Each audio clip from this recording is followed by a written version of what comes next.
Budget ನಲ್ಲಿ ಹೇಳಿದಿರಿ. ಆ ಬಜೆಟ್ ಓದ್ಲ ನನ್ನ ಬಜೆಟ್. ನೀವು ಅಕ್ಕಿ ಎಷ್ಟು ಕೊಡ್ತೇನೆ ಅಂತಿದ್ರಿ? 10 ಕೆಜಿ ಎಲ್ಲಿ ಹೋಯ್ತು? 10 ಕೆಜಿ 5 ಕೊಡ್ತೀರಿ.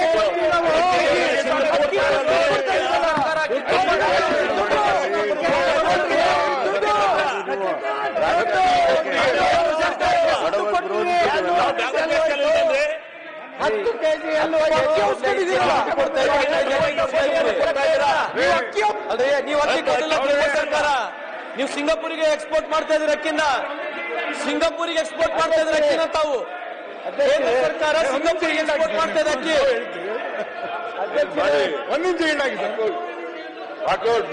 ಮಾನ್ಯ ಅಧ್ಯಕ್ಷರೇ, ಇವ್ರು ಹೇಳಿರೋದು ಮ್ಯಾನಿಫೆಸ್ಟೋ, ಮ್ಯಾನಿಫೆಸ್ಟೋ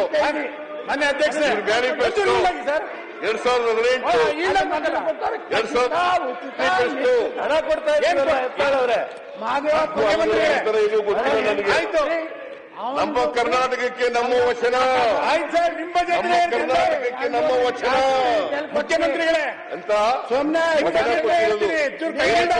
ಅಂತಂದ್ರೆ ಮಾನ್ಯ ಅಧ್ಯಕ್ಷರೇ, ನಮ್ಮ ಸರ್ಕಾರದ ಮೊದಲ ರಾಷ್ಟ್ರೀಕೃತ ಬ್ಯಾಂಕ್ ಸಹಕಾರಿ ಸಂಘಗಳಲ್ಲಿ ಇರುವ 1 ಲಕ್ಷದವರೆಗೆ ರೈತರ ಬೆಳೆ ಸಾಲ ಮನ್ನಾ ಮಾಡಲಾಗುವುದು. This is the promise made to the people of Karnataka through their manifesto. ಏನದು? ಏನು? ನಮ್ಮ ಕರ್ನಾಟಕಕ್ಕೆ ನಮ್ಮ ವಚನ.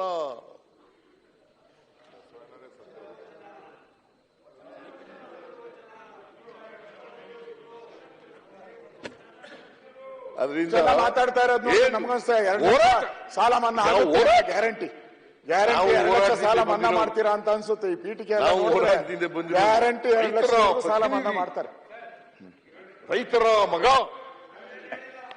ರೈತರ ಲೀಡರ್ ಏನ್ ಮಾತಾಡ್ಬಿಟ್ಟು ಬೇರೆ ಹೇಳದೇ ಇಲ್ಲ. ಒಂದ್ ನಿಮಿಷ ಸರ್, ಇಲ್ಲ ಕೂತ್ಕೊಳ್ಳಕ್ಕಿಲ್ಲ. ಆಗೋಯ್ತು, ಮುಗಿಸ್ಬಿಡ್ತೀನಿ. ಸುನೀಲ್ ಕೂತ್ಕೊ, ಇಲ್ಲ ಮುಗಿಸ್ಬಿಡ್ತೀನಿ, ಕೂತ್ಕೊಳ್ರಿ. ಆಯ್ತು ಕೂತ್ಗಳಪ್ಪ. ನಮ್ಮ ಬಜೆಟ್ ನಲ್ಲಿ ಹೇಳಿದ್ದೀವಿ, ನಾವು ಮಾಡಿದೀವಿ. ನಾನು 165 ಭರವಸೆಗಳನ್ನ ಕೊಟ್ಟಿದ್ದೋ ಹಿಂದಿನ ಸರ್ಕಾರದಲ್ಲಿ.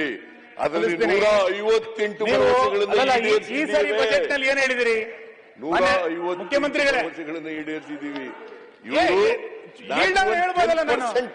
ಬರೀ ಒಂದ್ ಸೈಡ್ ಭಾಷಣ ಮಾಡಿ ನಮ್ಗೆ ಕೇಳಬೇಕಲ್ಲ. Which they have made in their manifesto. ಏನ್ ಹೇಳಿದಿರಿ, ಏನಾಗಿದೆ ಹೇಳ್ತೀರಾ? Not even 10%. ಯಾರಿಗೆ ಹೇಳ್ತಾ ಇದ್ದೀರಿ? ಯಾರಿಗೆ ಹೇಳ್ತಾ ಇದ್ದೀರಿ ನೀವು?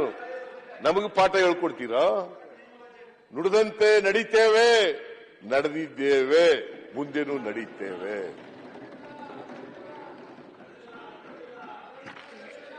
ಎಲ್ಲ ಹೇಳಿದ್ದು ಬೋಗಸು.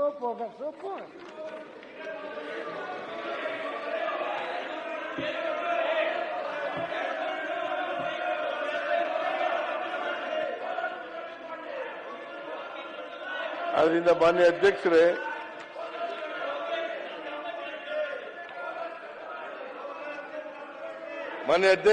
ಒಂದು ಘೋಷಣೆ, ಕೂತ್ಕೊಳ್ಳಿ ಎಲ್ಲ ಪ್ಲೀಸ್ ಕೂತ್ಕೊಳ್ಳಿ. ಒಂದು ಘೋಷಣೆ ಈಗ ಹೇಳಿದ್ದೀನಿ, ಹೈಪವರ್ ಕಮಿಟಿ ಮಾಡ್ತೀವಿ ಅಂತ. 2ನೇ ಘೋಷಣೆ, ಸಹಕಾರ ಬ್ಯಾಂಕುಗಳಲ್ಲಿ ಮಧ್ಯಮಾವಧಿ ಸಾಲ, ಬರಗಾಲ ಬಂದಿರೋದ್ರಿಂದ ಮತ್ತೆ ಉತ್ತರ ಕರ್ನಾಟಕ ಭಾಗಕ್ಕೂ ಜನರಿಗೆ ಅನುಕೂಲ ಆಗಬೇಕು ಅನ್ನೋ ಕಾರಣಕ್ಕೋಸ್ಕರ ಬ್ಯಾಂಕ್ಗಳಿರುವ ಮಧ್ಯಮಾವಧಿ ಮತ್ತು ದೀರ್ಘಾವಧಿ ಸಾಲದ ಅಸಲನ್ನು ಕಟ್ಟಿದರೆ ಸಂಪೂರ್ಣ ಬಡ್ಡಿಯನ್ನು ಮನ್ನಾ ಮಾಡಲಾಗುವುದು. ಬಡ್ಡಿ ಮನ್ನಾ